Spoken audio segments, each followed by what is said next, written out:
There's something happening here. What it is ain't exactly clear. All right, and here we are with episode number 6 at Lexington Behind the Curtain. And you know, they say the average human interest podcast never makes it to 6 episodes, so you're helping me break that number, you know. So this is our guest. This is Jamie Palumbo, who is running for the House of Representatives here in Kentucky. And we've been friends on social media. I've been friends with your family a long time. Actually, my wife went to UK with you, Haley Gorman. So, Yes. yeah. And so we've known each other for a long time, but I wanted to get to know you. And, you know, part of this podcast, we're highlighting a lot of people who have been there and done that and been involved in the community for a long time. And I reached out to you specifically because I feel like you're one of the up-and-comers that are doing things, but you're going to do a lot more, and you're more my generation. And a lot of the people, you know, I told Marion Sims when we interviewed her, I said, I came up with my list of 25 people, and the first 18 were 60-plus white guys. And I was like, that's not really what I want this to be. You know, not that those aren't good, deserving people, but I want to mix it up a little bit. And I even had somebody say, well, why did you interview just a retired school teacher? And I'm like, Marion Sims is not just a school teacher. She's a national treasure, you know? She is, yes. She's lovely, just like your mother, you know? So I wanted to give you the opportunity to talk a little bit about what you've got going on and what you see in Lexington's future. And, you know, I know, you know, we talked off camera that I've known your mom for a long time, and she's done a lot of really good things. When I was lobbying for the solar industry, when the utilities were trying to take it away from her, she was a guaranteed vote for us, you know, and she would tell me every time she saw me, she's like, I'm never going to waver on this, you know, solar is our future, you know, so she was very supportive, and I'll remember that forever. So, but, you know, we could talk for a long time about all the good things your mom has done, but I think that a lot of people don't know all the really cool things that you've done. You know, I mentioned off camera that my daughter goes to Lexington Catholic, and their dive team just like has blown every record out of the book this year. So tell me a little bit about your resume, and we'll talk about some of the good things going on in Lexington. Okay, well, thank you for having me. I appreciate it. I thank you for everything that you do. Your guests are, I'm honored to be a part of that, because the other ones are people that I have looked up to, do look up to, and actually are like mentors. That's the way that I look at them. So I tend to overuse that word, and I don't mean to. When we had Stuart Perry on, I talked to him a lot. You know, I've known Stuart for 25 years, and I met Stuart about the time my father passed away. And there's been many life decisions that I've reached out to Stuart for, you know, and he's been really good to help me. Now, I don't always take his advice, right? But many of the people that are on the podcast are on there for that reason. They've been a mentor, even if for a minute. And I've alluded or teased that I've got a podcast guest that's coming, probably episode 10 or 11. And he was a mentor of mine that was an unlikely mentor, because when we first met, he didn't like me very much. And he didn't like me. And I realized that, and a couple of years later, that he was right to not like me. So I want to bring him on and actually talk about that, because he's turned out to be someone that, you know, has been good for my life for, you know, 15 plus years. So sorry, I didn't mean to steal your thunder as we talk about mentors. No, yeah. Please don't apologize. Yeah. I'm having just this natural conversation. Yeah. That's the way that it should be. That's the way I want it to be. Absolutely. Yeah. So you touched on what I've spent the vast majority of my life doing, literally since I graduated from high school. I grew up diving some, and then I had a summer coach that was they were really good divers for the University of Kentucky, and they suggested me going to the Kentucky Diving Club, which the UK coach and his wife coached that team at that point, Mike Lydon and Emily Lydon. And so I did the lessons group with Emily, and I was the only one in the group a lot, and I just loved it. Yeah. And I asked my parents if I could do more and more and more. And she was such a wonderful coach. She had that emotional side and the comfort loving side that I really worked well with. Well, I kept doing it. And at that time, you had to be asked to be on the competitive side. But I was older, but Mike Lydon asked me to be on the competitive team. So I started training with him. I didn't do it long enough to where I was really competitive, and I started getting more comfortable with 3 meter. So 1 meter is the low board. Right. The high dive is 3 meter, and even started to do some things off the platform, the tower. How tall is the tower? The top one is 10 meters. Oh my God. It's over 30 feet. Yeah, that's up there. It is up there. Yeah. And I'm scared of heights. So Going up there, I was doing something off the 7 meter. So it's like 5, 7, 10. 10 is the highest that you see all the Olympians compete off of. I mean, it was just something simple like a back dive or a front dive. And so I'm walking close to the edge, and I'm sure I'm not even all the way at the edge. I don't even see the water. I see the other side of the pool deck. This is not a Greg Louganis moment, is it? You're not going to bust your head on the... No. And he was a strict coach. Like, he was tough. He would kick people out of practice if we didn't do what he said. So I actually got to be a much better diver because I wouldn't tell him no. Yeah. I didn't want to get kicked out of practice. Healthy fear. I was terrified. I'm Catholic. That's how we're raised. Healthy fear. Terrified. So I looked over the edge. I just see the opposite pool deck of the Lancaster Aquatic Center. And he saw how terrified I was. And he just said, take it back to 7. So I went back.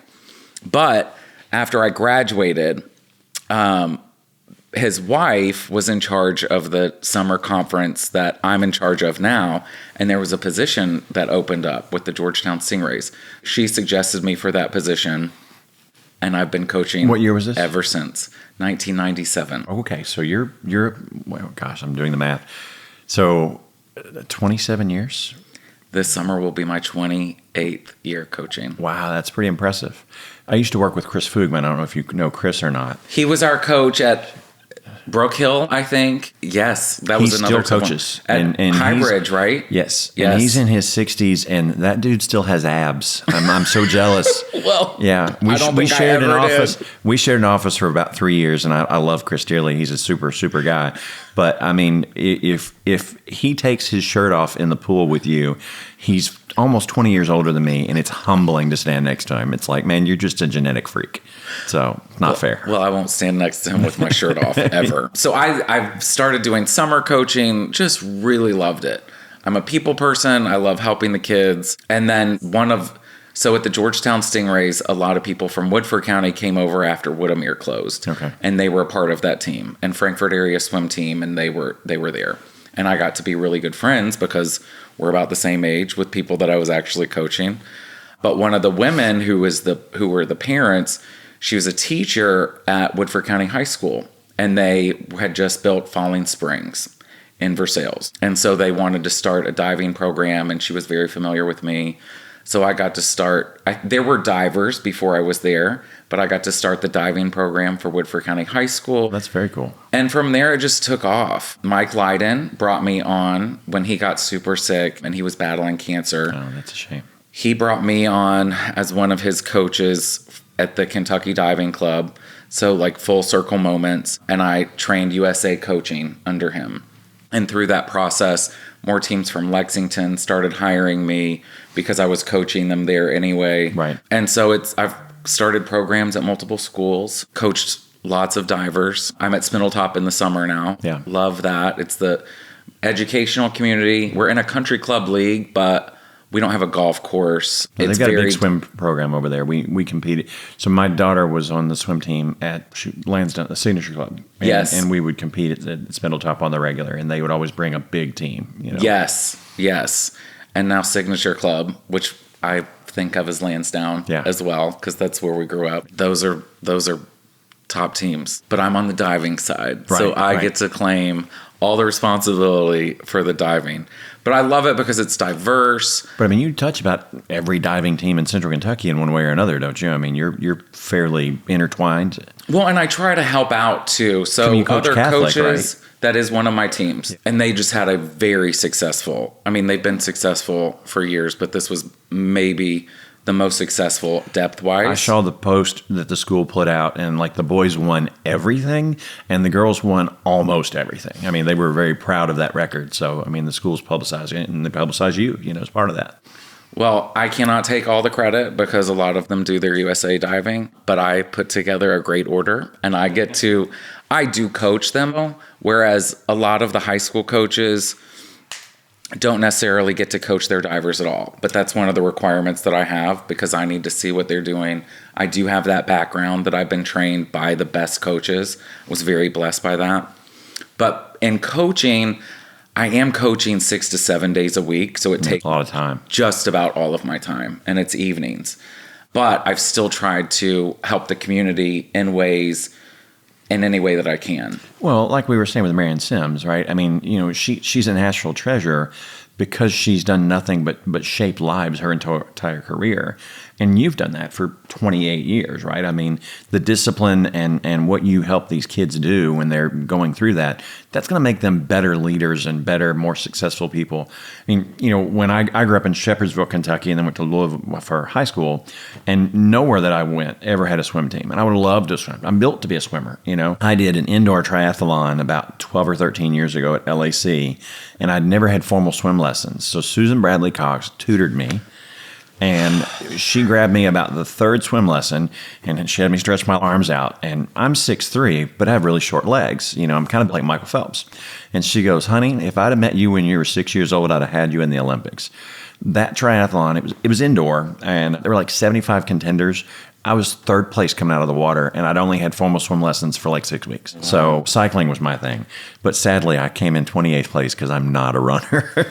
I was in like 6th place coming off the bike, and by the time of the run, I moved down to 28. So, But you were third out of the water. I was third out of the water, yeah. I like to focus on the positives. My wife's parents were lifeguards when they were growing up, and she had formal swim lessons. She was little. And we got certified scuba when she was 17, 18 years ago. I had been certified, but I went and recertified with her. Well, we had to swim the length of the YWCA pool, and she lapped me and made fun of me and other things.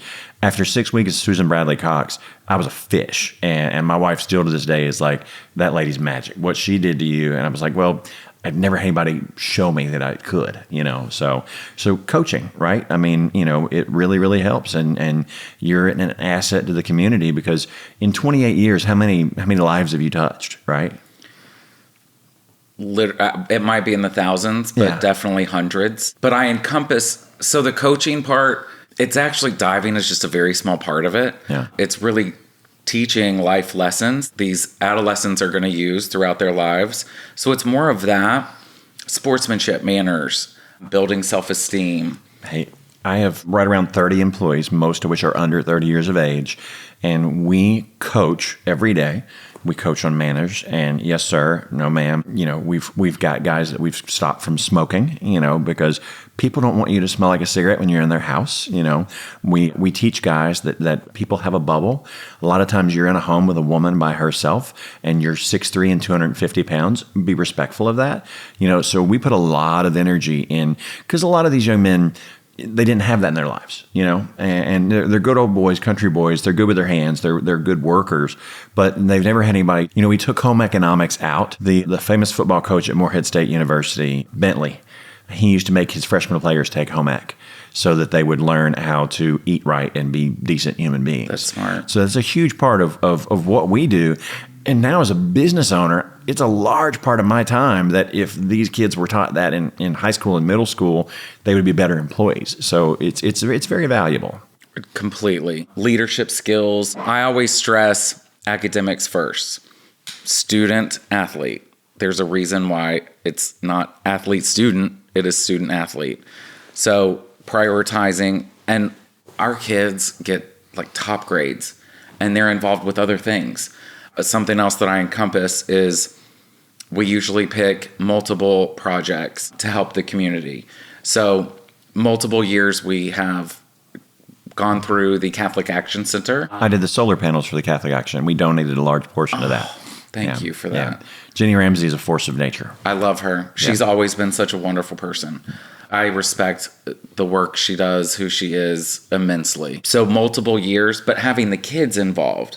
And we would go to the shop. Some years we would not just donate, but we would also help sort and organize. Recently, we have been more a part of the Operation Secret Santa because it reaches out to more families. This year, they added a food component. So I asked the organizers, what are the groups that you all need the most help from? And it's usually like the boys that are maybe like around 11, 12, 13. So we try to target those groups. And this year, they needed to serve more food, families, for the meals. So for our holiday party, the kids bring, and we bring like toys and things. But also this year we brought goods that they could eat. Just showing, I think it's important for them to see, and they do know, and this is the way that our mother taught us too, from a young age, that you need to treat others with kindness. You always need to give back and come from a place of love. So I take my kids every Christmas and we adopt a family, and it's just me and the girls. Yes. And on Christmas Eve, we go and deliver the presents to the family, to the actual family. Jenny Ramsey has set me up for the last several years, and we've done it with a couple other groups. And it's really interesting because, our kids leave good lives, right? I've had a good job most of their life, and I've owned this business for 10 years. So they don't get to see that. And at Catholic school, they do interact with Catholic Action and some things, but it's not personal. It's not in their home. Going into people's homes and seeing how people live that may not be as fortunate as you are, it's very eye-opening. I mean, the first time we did it was about 5 or 6 years ago, because my girls are 13 and 17. So I wanted the younger one to be old enough to get it, The very first time we did it, we got in the car, and they're like, oh, my God, Dad, I had no idea that people live that way. Absolutely. And there's a lot in this community. I mean, there's a lot of underrepresented folks in this town. And it's gotten bigger. The need has grown immensely. Jenny says there's 72 homeless camps in Fayette County right now. And a lot of these are children that are in the school systems. Mm-hmm. And we'll get to that too, but that's a big reason why I'm running for office, is to help all these groups. One thing that was amazing this year, one of my best friends who I met, actually my first year I ever coached, we're the same age, but she was on the team that I coached, and she now does a lot with the Operation Secret Santa. Oh, cool. So the kids my divers that were able to go and do the drop off at the location, she was able to explain to them how many families that they service, what they need, what the families are going through. And so instilling that in these youth, it's already becoming a major part of them. And then I started the biggest high school diving invitational in Kentucky. Oh, that's nice. And that is at the University of Kentucky, which there's a lot that goes into it, but I'm a graduate of Bryan Station High School. And anyone who's from around here knows that Bryan Station gets an unfortunate reputation and gets a lot of negative publicity. But there are so many amazing things that the school does, so many amazing people that have graduated from there. And at the time, there was a lot of recruiting in high school athletics. Oh, for sure. So a lot of the public schools would not be allowed to attend an event hosted by a private school. So me having the relationship with Bryan Station started this huge invitational through Bryan Station as the host for multiple reasons. That's really cool. Yeah, I like that. So great. So it has grown, and when the Western Kentucky tornadoes happened, I've always had a great relationship with the Bowling Green dive team and their coaches. Mm-hmm. And the one that's still there and was there at the time is also a sheriff in the community. And we were communicating. I was like, man, what can I do? Like, we got to do something. Our hearts hurt for you all, because Bowling Green was a big area affected too. So it was like, I think just like food cards to places that are open. So we started for the Kentucky High School Diving Invitational. We added a component to give back and help others. First, it was the Western Kentucky tornado relief. Then we were trying to help out with the Eastern Kentucky flooding. And it went into Believing in Forever, Inc., which is Divine Karama's nonprofit.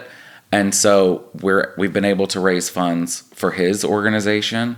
And I think a lot of the proceeds went to help with the Luna Library, which is in honor of his daughter. Oh, I'm aware. Yeah. So just there's so many things where I've been so busy where I can't necessarily do all the things that I have wanted to do, because I had served on different boards and organizations, Lex Opera, but that helps UK Opera.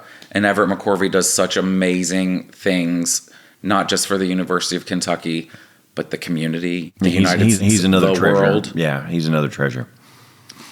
I'm so blessed to have so many of these wonderful people that are a part of my life. Lindy Franklin Smith and Jeremy Smith came back to Lexington. They started the Lexington Theater Company. Oh, yeah. And where I have a background in musical theater, performance, and acting, drama, and was friends with her from a very young age. Even in the concept ideas, she asked my opinion. We met, and I said, I'll do whatever I can. So I was one of their first board members. With the diving, serve on multiple boards. I'm in charge of diving for the conference, which we're in a minority. Swim coaches like to make the decisions for the diving world. Yeah. A lot of them think that they're the same sport and diving is just an event. In my opinion, diving is more fun to watch. Like in the Olympics, I enjoy it more. But, you talk about your different board example and then the different people that you've had the pleasure to be friends with over the years. That's a large reason of what we're doing here with this podcast. I like to call it shining a light on good people doing great things. But we talked about with Stuart Perry, only 3% of the population ever serve on a nonprofit board. 3%. There's 3% of this community that's moving all this nonprofit stuff. So that's what I'm trying to do here is to get as many of that 3% or 1% or whatever and give them an hour and let's have a conversation and let people get to know them. And, maybe as you talk about something you're passionate about, there's somebody out there. It's like, you know what? I'd like to be involved with that, and I know with Stuart, he told me that he's had a tremendous amount of people reach out to him that they saw it and saw the podcast and they enjoyed it and didn't know some of the things. Because a lot of people just think he's a State Farm agent, right? Stuart Perry's been on every board in town. He helped found half of them. He's right? such a giving, loving person and so valuable has helped so many lives. One of the we did a reel off of each podcast, and on the reel, we just highlight Stuart to get involved. You see something that needs to be done, get involved, do something about it. We're a great community. We've got a lot of good people. Everybody's got some time that they can give to an organization or an event or whatever, I've been involved in a lot of nonprofits over my career and been, president of several. And I love that. But with my family right now, with my kids the age they are, it's not really good for me to commit to those things. But I've committed to doing this once a week, right? So, you can find me here, at 5 p.m. doing this podcast. And I forgot to mention at the beginning of it, I'm in my Captain America hoodie because I am 9 days out of surgery, and I have a 4-inch incision going up my back that cuts my waist in half. So I can't wear anything other than stretchy pants, and I'm going to milk this for all it's worth. I'm gonna wear Under Armour pants. This might be my new permanent look moving forward. So we're friends on Facebook, so I'm sure you've seen a lot of the pictures that have come through over the years. But I'm very fun and festive. Love wearing costumes, and one year I was Captain America. Oh, were you? Yes. Oh, that's awesome. So I noticed that when I came in. Yeah, I love superhero stuff. It's just fun. It's great. It's great fantasy. But our favorite costume in recent time, my wife and I went as Rip and Beth from Yellowstone, and I am not a hairy guy. I honestly didn't shave today. It took me 6 weeks to grow a beard, and after 6 weeks, we still had to use her eyeliner to darken it because it was red and you couldn't see it. But we made one heck of a good Rip and Beth. We really look good. So I was proud of the costume. That's amazing. Wasn't very original. I'm sure a bunch of people were Rip and Beth in the last couple of years. But ironically, the reason I had back surgery is because I got thrown off a horse, right? My wife and I were in a 2-horse accident, and she got off of the horse, and then the horse actually clipped her jaw with his hoof as he was running away, broke her jaw, and left a scar right through here. And it's real faint, but it kind of looks like Beth's scar from Yellowstone, but it happened literally a month after we were in the Halloween costume. I'm so sorry that you. Yeah, if you play with big animals, you take big risks, and we love them, and they're in the backyard. And my surgery was 100% successful. I had my follow-up visit today, and in about 4 or 5 weeks, I'll be back to normal, and I'll get back on that horse. I love it. I mean, when you have a connection with an animal like that, it's a lifelong thing. We'll do it forever. And the 4 of us do it. My daughters love it, so it's something the 4 of us can do. We go to national parks, and usually we're in place that my cell phone won't ring, which is an advantage. As a small business owner, my phone rings all the time. Yes. And my wife loves to take me places that I have no service, So it's something that we've committed to as a family, and it's been very, very good for us. That's awesome. Yeah. I have so many friends that are in the horse industry, and I've ridden a few times, but this is a funny story. And it probably relates all the way back to this. My mother told us this story about when she was growing up, and they lived on farms. Did she grow up here? She was born here, but then grew up in Davis County. And then when she was Owensboro? Yes. Okay. go Moonlight Barbecue. I know the Davis Countyans. There's like Old South now. Yeah. I think, which is the top one. Old Hickory. So there's a barbecue festival in Lexington now, May 18th. And it is now the only barbecue festival left in the state. And it's at Moonlight Amphitheater in Beaumont Park over there off Beaumont Circle. They don't still have the barbecue festival in Owensboro? So I'm actually sponsoring this one, and the people that came in to present it to me said they are the last barbecue festival in the state. So I haven't verified that, but that's what I was told as recently as yesterday. So I'm going to need to reach out to my Davis County friends. Reach out and see if that. You can tell me if they're feeding me a line. Or I'm sponsoring the barbecue festival because it works out really well because April is my 10th anniversary of being in business. And April 1, we're starting a contest where we're going to give away a $10,000 home improvement package. So whether you need heating and air, insulation, you want a generator, solar, we're going to give you $10,000 for us to get your home in sync, as we call it. And we're going to have all kinds of ways for people to register to win. I mean, just in Facebook, you could register every day if you wanted to. So we're going to give a lot of opportunity. But we're going to draw the name out of the hat at the Moonlight Barbecue Festival. So we're going to run the contest for 6 weeks starting here this week, and it's going to be a lot of fun. So, that is fun. Yeah. Congratulations on 10 years. 10 years, yeah. Only about 2% of small businesses ever make it to 10 years, so knock on wood, we're making it. We're thriving. We're first quarter looks like we're going to be up over last year, like 60%. I mean, we've had just a phenomenal, so I'm very blessed. I got a great team around me, and with this surgery issue, for the last couple of weeks, I've been out of commission, and the company's running, with good people, right? We got good people in the right place. I come in every day and I'm helping make decisions, and I've gone to meet a few customer visits, but I mean, I'm not immobile, but it's such a challenge for me to move around. I've been letting them do it, and it's almost God's way of forcing me to kind of step back and let go of the reins because I've been so in control of the business for so long. Mm-hmm. And after 2 weeks of looking around, it's like, hey, it's not falling apart without me, And my wife's pointing out, so maybe we can start taking vacations again, because we're the family that is the king of the 4-day vacation. I'll take Thursday, Friday off, and we'll go Thursday, Friday, Saturday, Sunday, and I'm back to work on Monday.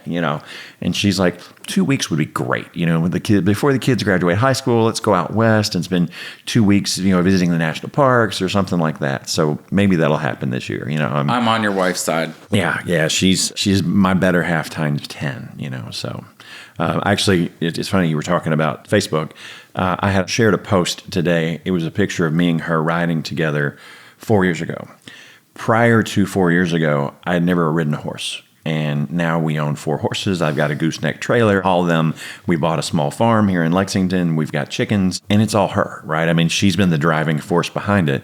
But I put a quote on there, and I forget who the quote is by.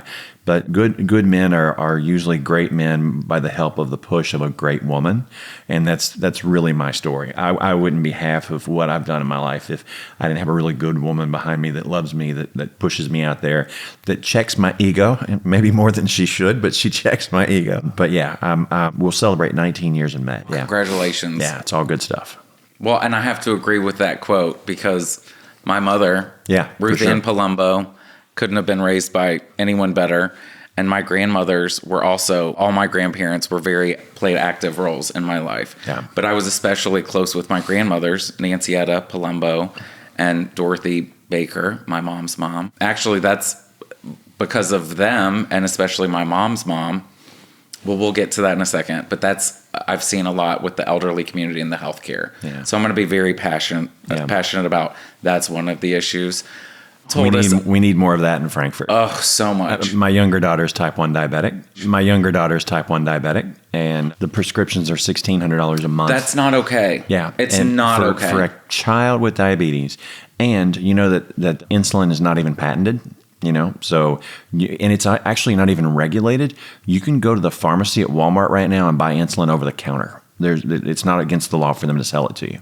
But for the right insulin, the quote unquote right insulin, for the glucose monitor, for the injection pump and all the other stuff, it's at $1,600 a month. It's crazy. I talked to a lady the other day that has MS. Her meds are $7,000 a month. She retired early to go on Social Security to get on Medicaid so that she could have her MS treatment. We have to do more. I could go down the rabbit hole with Big Pharma. Well, let's go down the rabbit hole, but I have to do this funny story though. Okay. So mom grew up on farms. Her parents really had to be smart with their finances because they didn't make a lot. They were both military. My grandfather was Army. My grandmother was Navy. But they had to work hard for everything they had gardens, agriculture, animals. So I think it was when my mother was a sophomore in high school. She was helping my grandfather with a bull that he was trying to get into a container or a transportation vehicle. I don't remember. And so she tells the story that he told her, don't move, it will go around you. This bull charges at her. She didn't move. Well, it knocked her over, broke her arm. She had to go to the hospital, broke her arm or her wrist. And we were like, Mom, you're trying to tell us, like, I always did what my parents said, but look at where it got you. Yeah, that's Jump out of the way. So just a weird coincidence. So I told you that I was on a chamber trip with your mother, and I think this was off camera, so I apologize. But in 2012, the Chamber of Commerce went to San Antonio, and I was on that trip, and I got paired with your mother in one of the groups, and we had dinner at a dude ranch. And this ranch it was an active dude ranch, and they had the big longhorn steers. Well, after dinner, I'm outside, and there's some steers right behind the fence, and I'm talking to some people and say, hey, I want to get my picture in front of one of those. So I walk right up to the fence, and while they're taking a picture, he gores me in the back, and I'm like, well, I didn't really think that the steer would put the horn through the fence. So yeah, so I've got a story with your mother involved. She was in the group that was taking my picture. Right. And I got stabbed. I was bleeding from, because I got too damn close. Like I said, you play with big animals, you take big risks. So from that story, I think that was ingrained into my mind that these horses, I'm terrified because they're huge and you don't know what they're going to do. They're big dogs. If you understand a horse's temperament, I hear. It's like a big, maybe not the brightest dog, but like a big dog, So I hear. And I love and support all of my friends that are involved in the horse industry. Yeah. No, it's great for this town. I've got several folks involved in the horse industry on my list of people to interview, because there's some stuff that happens in Lexington, not just in the thoroughbred, but the Defender 3-day event, all the stuff that's going on out there. Thoroughbred gets all the attention, or a lot of the attention, but there's a lot of other stuff going on in this community, equine related, that needs to be talked about. 100%. The saddlebreds, the show horses, the jumpers, hunter jumpers. Well, and the celebrities we bring in for that stuff. William Shatner still owns a farm here. I heard he turned 93 today, though. Wow. Oh, yeah. Happy birthday. Yeah, that's it. He didn't get that with your diet and exercise, though. That's what Jack Patty had a comment on Facebook earlier. I love. So I want to give you a little bit of a forum. You're running for office, so give me your elevator speech as to what. And I know you go by James, but I call you Jamie because I'm Jamie. So please call me Jamie. Yeah. So what's Jamie Palumbo going to do when he gets to Frankfort? What's your? I don't want to say agenda, because that doesn't really seem right. But what is your passion project? What do you think needs attention that would make a voter say, hey, that's somebody I want to see up there? A lot. Yeah. Well, your mother's done a lot, right? How long has she been in office? This is her 34th year. 34 years. That's a long time. The longest serving woman in the history of the Kentucky General Assembly. We need to make sure that people understand it's public servant, right? This is not a glamorous job.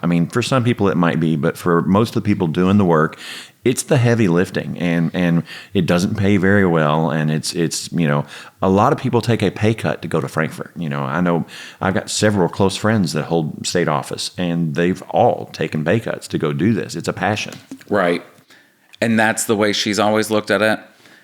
She was a community activist. That's probably where I got it from also, giving back, because that's what I saw. That's what I was involved in. She's treated it as a full-time job, and that's exactly what I'm going to do. Yeah. I know it's technically a part-time, but I will be putting 100% of my energy, focus, effort into it. I don't know anybody in Frankfort who considers it part-time. I know the title is called part-time, but I've got 5 or 6 state senator friends and probably a dozen state rep friends. It's a full-time job for anybody that's up there. Absolutely. I think the biggest one, and I'm passionate about so many because I'm involved in so many of these communities that are being affected, public education. Yeah. And it's across the board. It's the General Assembly's constitutional responsibility to fully fund our public education system. Well, in Lexington, there's a challenge with that because, last statistic I saw, and it's been several years, for every dollar that we get from the state of Kentucky, we put 11 in. So our return on that investment, granted, we need to support Eastern Kentucky, Western Kentucky, wherever, right? I get that. But 80% of your property tax bill in Fayette County goes to Fayette County Public Schools because we get so little money from the state. Correct. And we've got several schools in this town that are a 1 on the best schools list. You want to be a 10, you don't want to be a 1. And, we're in this affluent community that a lot of people can't even afford to live here. Most of my employees live not 1 county away, but 2 counties away. Right. Which is another problem. Yeah. And our property taxes are the highest in the state. And we've got schools that are performing at a 1. So somewhere the system's broken. So even with our property taxes being so high, the public education system is not getting funded. Where I work really closely with Bryan Station, I coach at multiple schools, but I'm in there a lot because we have that invitational. So I'm in there lots and have such a great, strong relationship with them. They've had me in as a guest speaker to speak about jobs in the trades. And I was impressed. They brought out like 165 kids to see me speak one day, and it was really neat. The lady that brought me in, I'm like, how real do you want me to be with these kids? And she goes, limit your speech to 3 F-bombs. I'm like, okay, I can work with that, But it was hilarious. And the question and answer was 30 minutes. We had guys asking me questions all night long. But, I've got a 19-year-old kid that works for me that made $60,000 last year. This is a kid that came here as a co-op student in his senior year of high school, graduated early, is on his way to be a journeyman electrician. Most of my employees are paid on a performance basis. So when they go out there, they're not guaranteed an hourly wage. They're there to be efficient with their time. And if they are, they're rewarded. And this is a kid that shows up every day, that never misses, stays late every time that there's an opportunity. He's going to night school to get extra hours towards his electrician degree. And he's a worker. So he earns every dollar that he makes. But he has no student debt whatsoever, and he's 19 years old making, $20,000 or more than the median in Kentucky right now. Great. That's amazing. Mm-hmm. And jobs in the trades, right? If you're good with your hands and you're good with skilled trade, there are really good jobs to have. So there's a lot. We do not have the resources. Well, and the teachers and coaches, staff, my stipend hasn't changed since I started the dive program for Bryan Station. I think that was 2007, 2008. Yeah. Obviously, costs have gone up. 17 years, yeah. Another issue is pool availability, especially with the diving board. So I've set up Sunday practices at Trancy because it's central, it's local, and that's normally when they're actually able to come. But then the weekday practices, I've got a relationship with Scott County, and I have Scott County Great Crossing. So they're driving all over the place. So I've set up where the other teams are able to participate during their practice time at the pavilion in Georgetown. But my weekday practices, I'm driving to Georgetown. Yeah. So when you think about the money that we have to put in for like gas money. Oh, yeah. And then not to mention the actual time that we spend coaching, planning for meets, because I'm also the official. I have to set up most of these meets. Dive coaches normally, especially for the dual meets, which are just like the normal ones. They're not the big invitationals where a lot of teams come. We have to officiate. It's so many things that are required of us, which we do it because we love. And teachers do it because we love. Well, it sounds like diving is your life, It truly has been, truly. And I wish I could have done even more things in the community. Well, I'm sitting here thinking if you hadn't been, then all of these kids wouldn't have had that opportunity, because obviously if there were other people willing to step in, they would have, So I applaud you for that, for sure. So I love it because seeing these kids learn something new, them being proud of themselves.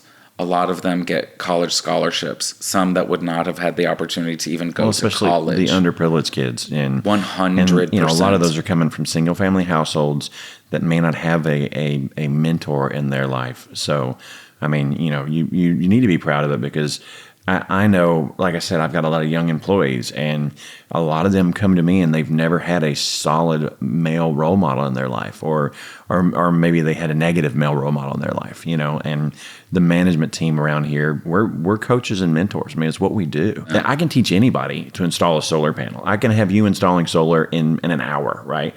It's technical and there's a skill to it for sure, but that part of it is easy to teach. to teach you how to talk to somebody, to teach you how to be polite, to teach you to understand personal space. Those are things that, that you're teaching, right? As you're dealing with these young kids, that is going to reward them in every aspect of their life moving forward, So it's not, you're not just a dive coach. So I need you to make sure if I've said it that way, please don't take it that way. Cause that's, yeah. I don't at all. And I'll tell anyone that coaching the diving part of it is actually just a fraction of it. Yeah. And the success that they've had is amazing on the athletic side. But the reason why I do it is because of all the other things too. There's so many intangible benefits to that. So many. And so many have just gone on to be so successful in so many fields. And a lot of the women, a lot of the girls that I've coached have gone on to be, we've got doctors. There are nurses. There are leaders in the business field. There are leaders in there's in agriculture. I mean, it's across the board. We have to think that diving is a sport of discipline, right? And that's what so many of our young people lack today. So to excel in that, you're helping them build that discipline.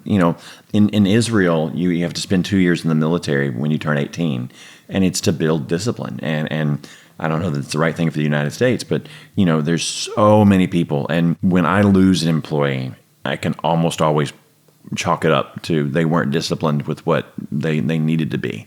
And, if you're missing work 3 days a month, that's a you problem, and it's rampant, and for us, we've worked really hard at having a culture here, and it's built around discipline and a lot of accountability.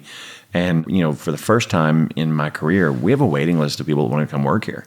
And nobody else in the industry can say that. And that culture is everything. Right. And we had a team meeting this morning, and I'm on pain meds, so I'm a little emotional, and I cried in the team meeting, and everybody's like, "Are you okay?" And I'm like, "No, I'm in a lot of pain." But we talked about, we lost an employee, and we talked about how, we tried really hard to work with this young man and to coach him, and he just wasn't having it. And I can't fix that problem between your ears, right? If you're not good at your trade, man, I can work with you, I can coach you, I can bring you up. But if you're broken here, man, we can't fix that, So getting them young is huge for you. And unfortunately, the divers that I do lose, it's usually because they don't want to put the work in. Yeah. Like for my teams, we do more what we call dry land, which are the exercises on the dry land. Mm. And there are certain techniques that I start from the basics at the beginning of the season, and we focus on standing jumps. And once we pass the standing jumps, and they've got to graduate past these steps, because the foundation that you build, if it's not going to be a strong foundation, then the dives, that's not going to work out. Right. So we spend a lot of times on jumps, standing front dives, just basics, and then build. And a lot of them don't see, I try to explain the importance of that training, but a lot of them don't see it and don't want to see it. And so then they stop also. But also because we do a lot of the exercises and and I'm not talking negatively about any of the other high school or summer dive coaches, but I know the value that goes into that. And in the long run, it's always helped. Yeah. But I do lose some because of that. But it's just rewarding seeing everything that they're able to do, and then looking back, and even some that I've butted heads with and have been discipline problems. I would say more butting heads. And there have been discipline issues. They come back later and say thank you. Mm-hmm. And we see now and we appreciate it. And any opportunity that we can give these kids, we need to be giving them every opportunity that we possibly can. Just about every employee that's ever worked for me and quit, and just about everyone, has come back wanting their job back. It might be 6 months later, it might be 2 weeks later, but they go somewhere else and they're like, I really, really realize what I gave up when I left here. We lost a key employee in October. Been here, 2 years. When I lost him, I was really worried that it was going to impact our culture, and it improved our culture. And it was like addition by subtraction. And he just tried to come back. He came back asking for his job back, and it was like, No, we actually found out that we're better without you, and I wish you well, But like you said, people need discipline, but they don't want discipline. People need accountability, but they don't want accountability. Most people thrive with discipline and accountability. Right. Well, and the kids, think about when we were young, testing those boundaries all the time. All the time. But as the adults and the mentors, we've got to make sure that those boundaries stay in place. And I've been blessed with such great kids and parents across the board that do want to give it their all, that do want to help, and then they have the best experiences. But coaches and teachers, a lot of what we make, just like salary or stipend wise, we put that back into the kids. Oh, I'm sure. Yeah, So- you're not doing this to get rich. Yeah. I probably spend money to coach than make it, but I love that part. Yeah. So like we have a Halloween party and I get treats and like we have fun competitions for the kids, go to haunted houses, a holiday party so there's bonding. It's very strategic, and I'm giving my coaching secrets away, but a part of that, the team bonding, there are certain things that I have implemented in these parties that they have to work together. So they draw names and they're randomized in their groups. For the holiday party, there's a karaoke contest where they're assigned to songs. They have to know Nobody wants to hear me sing. know the song and choreograph it. Nobody It is wants to see it. amazing. And then there's another contest at the holiday party where they're divided up and they have to build a gingerbread house out of a kit. So they're working together. Yeah.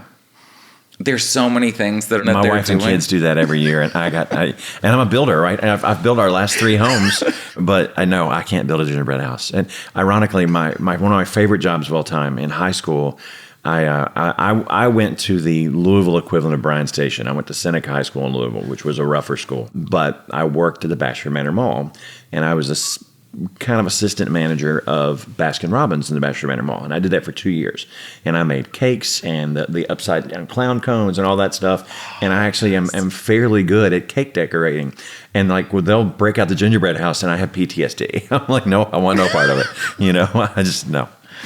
Oh, well, I don't participate in that because it's more of like Team building for them. Yes, team bonding. And we work on leadership. So at the different practices, I'll designate, okay, you lead this drill, you lead this. That's really cool. And it's just natural from the beginning. Yeah. And even the summer divers, like we have as young as like 3, 4, 5, and we try to have them. Getting them started that young's got to be great. 100%. Yeah. And it's so fun. I wish I'd have had that opportunity. Like I said, when Susan Bradley Cox looked at me the first time, she said, if I'd have caught you at 6, you'd have been in the Olympics, So, you might one day have an Olympian on your hands. So One of the coaches that I am blessed to coach with at Spindletop now, she is a 2-time Olympian diver from South Africa. Oh, that's awesome. That's and really I have cool. a great relationship with Mickey King, who's a multi-Olympian gold. She's a gold medalist even from the Olympics, and did a new dive. The other dive coach that I have in the summer, she has a great chance at qualifying for Paris from the United States on 3 meters. She just got invited to represent the United States in a meet in Canada. That's awesome. God has blessed me with putting me in so many situations where, yes, I have had to work my tail off and learn from the best, but then it's come back around, and I am so greatly appreciative. The KHSAA, I've sat on the Swim and Dive Advisory Board. Julian Tackett is another Bryan Station graduate. Okay. Fellow defender. Yeah. And building relationships there. Darren Bilberry is one of the best people on the planet. I tell you, Bryan Station, there's a lot of really good people that have come out of that school over the years. And there's been several mayoral elections that have been decided by Bryan Station votes, by PAC votes of groups of people. I know, when Mayor Gordon was running in the primary against Kevin Stennett and, Teresa Isaac, Kevin had a very, very strong following. And then Teresa got involved, and she basically diluted his Bryan Station base. And Mayor Gordon probably owes her election to Teresa Isaac getting in that race because, it was really close between Gordon and Stennett. And then Isaac threw her name in the hat. And that Bryan Station power base, you had 2 Defender alumni, and it diluted it, Right. Scotty Basler. Yeah. Ruth Ann Palumbo. Yeah. Reggie Thomas. Mm-hmm. I mean, the list Well, goes. Reggie's in state senate now, too. Reggie's in Senate. Yep. I mean, so many wonderful leaders. Dawn Duncan Walters, she's the dance coach she just announced her retirement for the University of Kentucky. Okay. She put the dance team on an amazing level. Yeah. But she's a former, she was on the dance team for the University of Kentucky and then was a UK cheerleader. That's when I met her. She was involved in the Miss Kentucky pageant. Okay. Which I thought, and my mother thought she should have won when she was in it. What year would that have been? 80s. Okay, that's a long time ago. So she cheered, and I think was a part of the first national championship team for the University of Kentucky. And you know what run they went on with Teelan Williamson? And now for the past 15 years, she's coached the University of Kentucky dance team. Okay. And put them at the top of the national level. They're really good. When I was in high school, she coached. Actually, they're more fun to watch than the basketball team right now. We won't go there. Yeah. Again, we'll focus on the positives. Yeah. And when I was in high school, I was friends with a lot of the cheerleaders at Bryan Station. Well, Dawn was responsible for their success. I don't think she was the actual high school coach, but she was a gymnastics and cheer coach. Yeah. She had a gym at that time. What year did you graduate high school? 1997. Okay, so you would have been a freshman as I was a senior. So I graduated in 93. But okay. I graduated from Seneca. Yeah.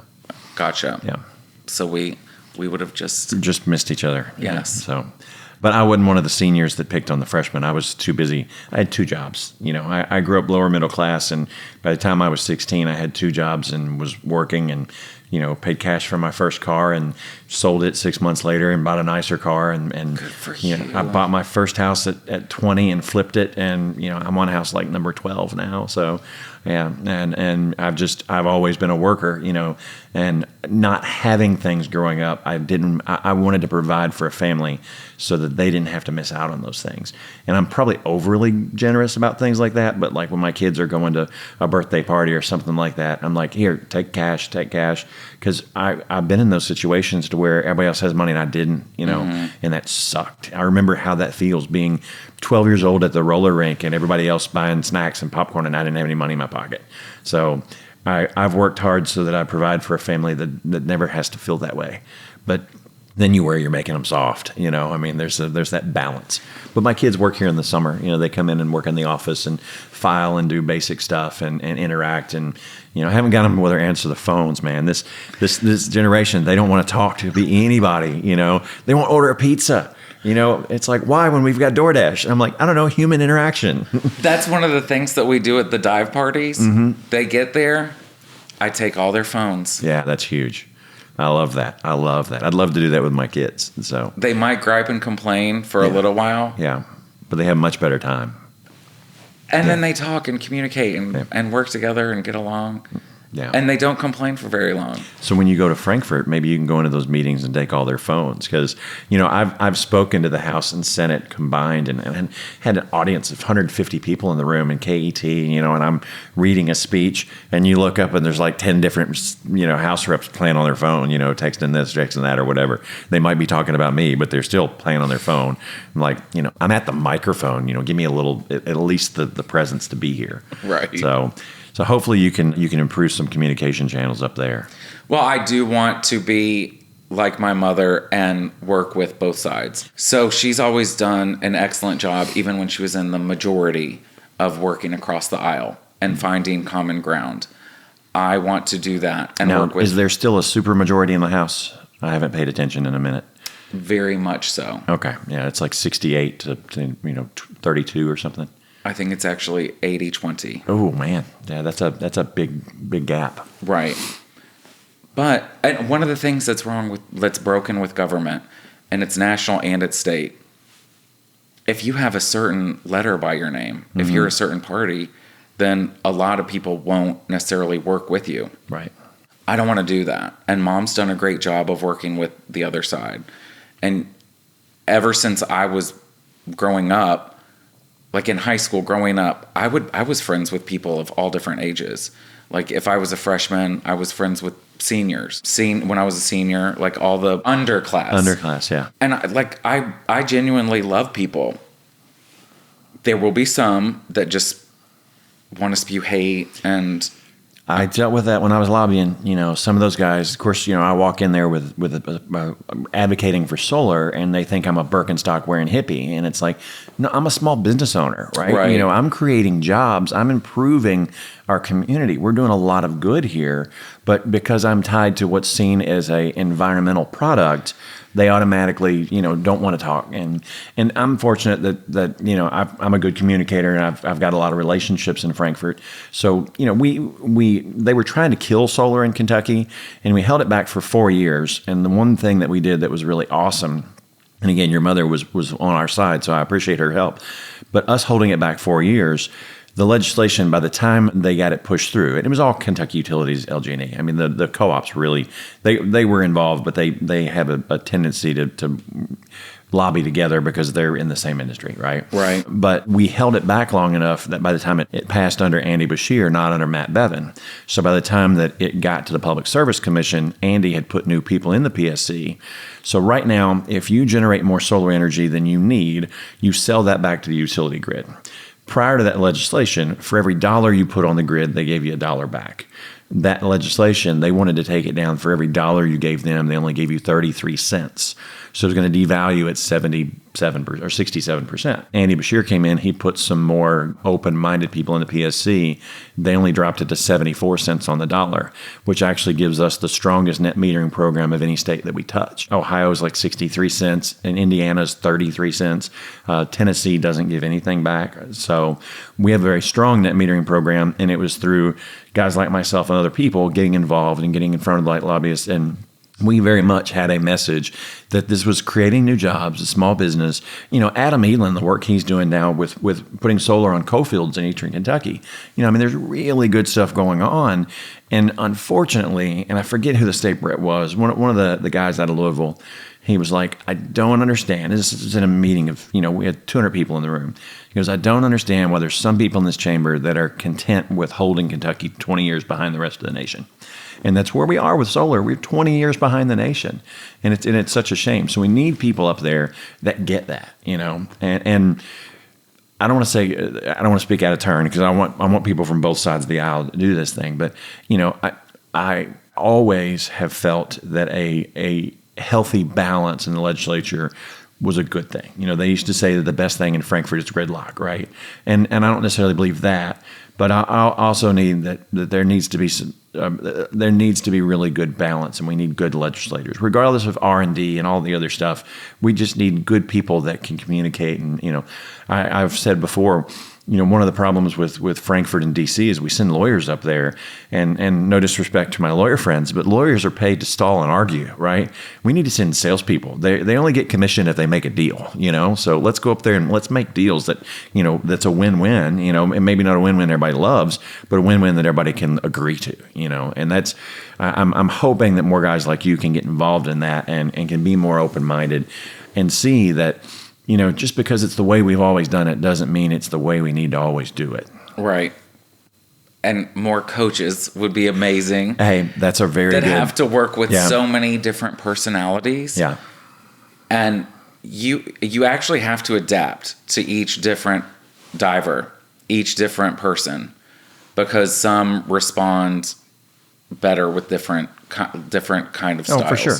I mean, just like having employees, right? You have to much different to, and I've got, my office is 50-50 male to female, but my field is 100% male. We've actually put ads out trying to recruit female tradespeople, and it makes up less than 1% of the industry. But how you coach two people in the same job, but one's a man and one's a woman, there are different nuances to how you coach them, Right.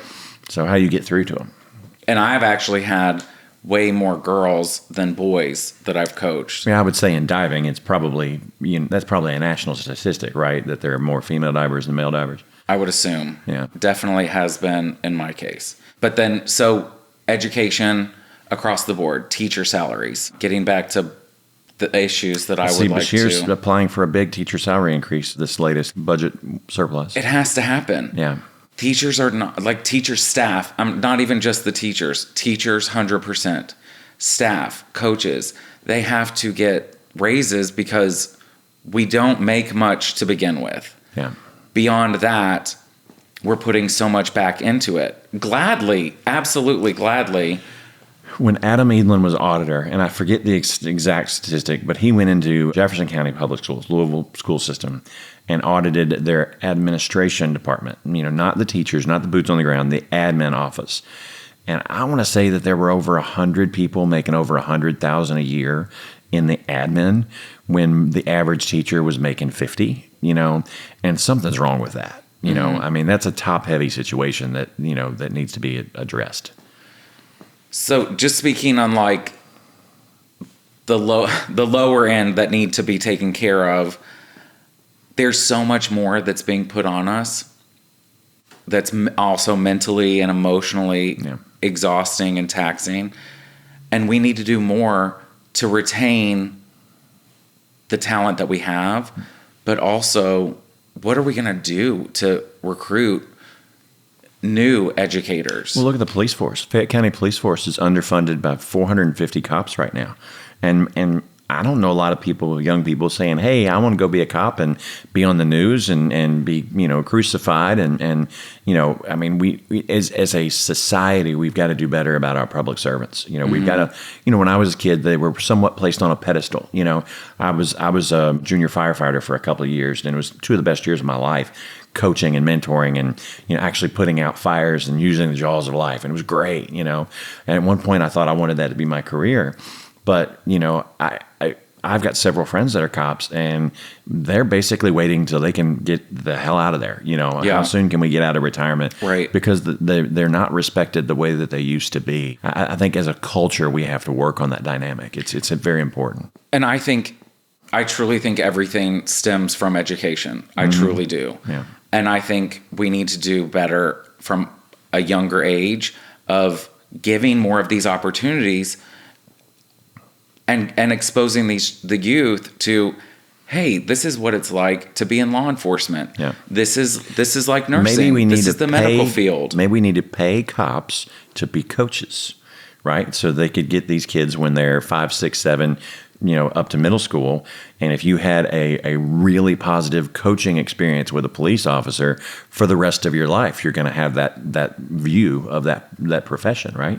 We're at least we just fixed it. At least have exposure and training, and then by the time they get to high school, have more classes where cops can be in teaching courses in law enforcement. Nurses may be coming in. Any sort of field, especially the ones that we need more people involved in.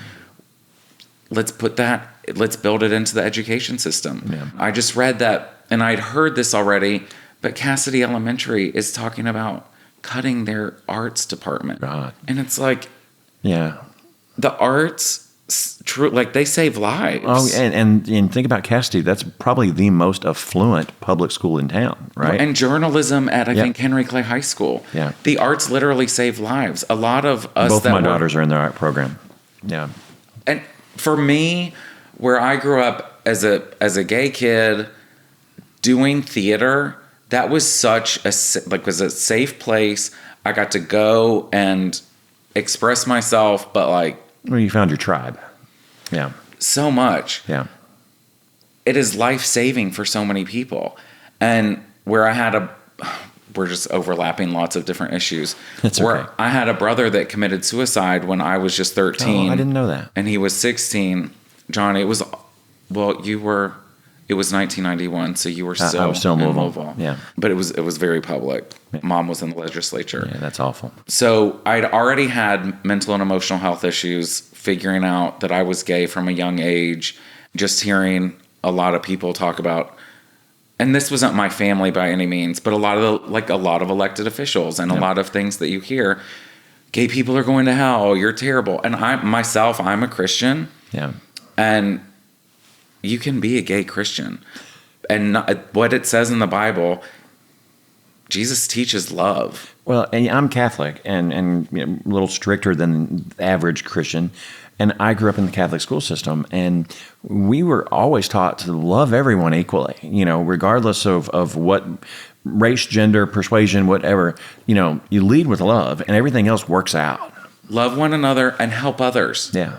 Those are, and I'm not going to force my religion on anybody else. Right. These are just my beliefs on loving one another and lifting people up. So gun safety, and I had, after I was like dealing with the gay stuff, and that was mentally and emotionally made me depressed. Plus, I think it runs in the family. My paternal grandmother, and I think her father, and my dad has those issues. So it is chemicals in the brain and things like that you can be predisposed. Have you heard the interview that Jack Patty did with Bruce Simpson, the real estate attorney here in town? I read a little bit about it, but I did not hear that. It's available on their podcast. Powerful, very powerful. You should take a listen to that. I do. Somebody that is an icon in the community. I mean, a business leader, and you know, very, very, very successful. And he's just an open book about, you know, the struggles that he's had, and you know, I bet that interview helped other people get help.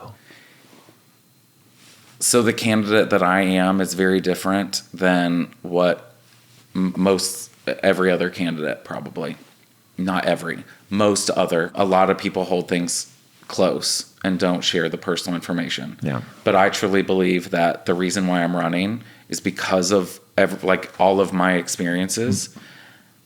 It definitely makes you more vulnerable by putting yourself out there, but that's the best way that I can lead and help others. Right. So when Johnny committed suicide with a gun, I fought with him all the time. Mm.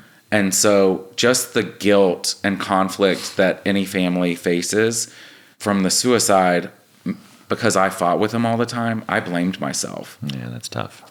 For literally decades. And I'll never be all the way over it, but that led to severe depression, substance abuse issues, which I've been completely sober since October 1st, 2022. Oh, nice. But gun safety, that's a big issue of mine, as well as mental health, emotional health, suicide prevention. So switching topics, education, there's so much more. Keeping the arts and education. Sorry if it's just jumping around. No. Elderly healthcare in general. But my mother's mother, who was a full veteran, Navy veteran, she did not serve in Pearl Harbor when it was bombed, but she was stationed in Pearl Harbor. So she had a bad fall, and she was being discharged from the VA on Leestown, the long-term care. And so she had the choice to move in with my mother, my uncle, or I offered my house, because the house that I live in has a beautiful like walkout basement that's kind of like an apartment. And we were super close. So she chose to live with me. Not being a healthcare professional, we had to have 24-hour care because she had Alzheimer's and dementia. Yeah. Well, there is no way that her set income, even full benefits, covered what was needed for her care. We were blessed because Mom was able to step in financially, and I would help with, meals and getting her things and things like that. But the vast majority of the public don't have that. They put them in a home, and some of those homes are horrible places, so. Right. And then like the nursing shortage and healthcare, I mean, even getting that 24-hour care, there were a lot of things that were missing that should have been there in the first place. So I think seeing that firsthand, I'm very passionate about making sure that, especially the elderly, but your daughter and the insulin and the diabetes, that's not okay. Yeah, I agree. There has to be a lot done, because life, liberty, the pursuit of happiness. The profiteering of, there's a meme on Facebook, and it's a guy at a whiteboard, and he's got a room full of doctors, and he's going with his, pointer, and he goes, "Every patient healed is a customer lost." And I truly believe that with diabetes, because it's a lifelong condition, and I feel like they could cure it, but there's so much money in treating the disease. Why cure the disease? So, well, we're running a little bit long, so I want to wrap up, and I want to give you just the last parting thoughts of I'm sure you're going to have family and students and other people that get to watch this, as you go forward as a candidate, as a human. What do you want the people of Lexington to know about Jamie Palumbo? So since we didn't cover a lot of the issues that I'm going to be very passionate about, including civil rights for the Black community still being oppressed, LGBT community, women's reproductive freedom and healthcare, so many other issues, you can visit my website at jamiepalumbo4ky.com. The legacy that I want to leave behind is I would love for everyone to know that I gave my entire heart to love others and lift them up, even if it's been showing tough love with my divers. But I want to truly help as many people and groups as I possibly can. Awesome. I want to live and lead with love. A loving public servant, we can't ask for anything more than that, right? So, well, I want to thank the audience and our viewers tonight. We've had a wonderful conversation with Jamie Palumbo. Maybe somewhere down the road, I'll bring in State Rep Palumbo, and we'll have a different conversation. We can get to some of the more issues. One of the things about this being conversational, sometimes we veer off a little bit, but I know, and it flew by. Yeah. But we want a human conversation, right? Because you're a human being. The other guests I've had are a human being, and I have access to people that not everybody does, so I'm hoping that we can get the human side of some of these folks out to other people. So in saying that, I want to thank you for watching this episode of Lexington Behind the Curtain, and we'll see you next time.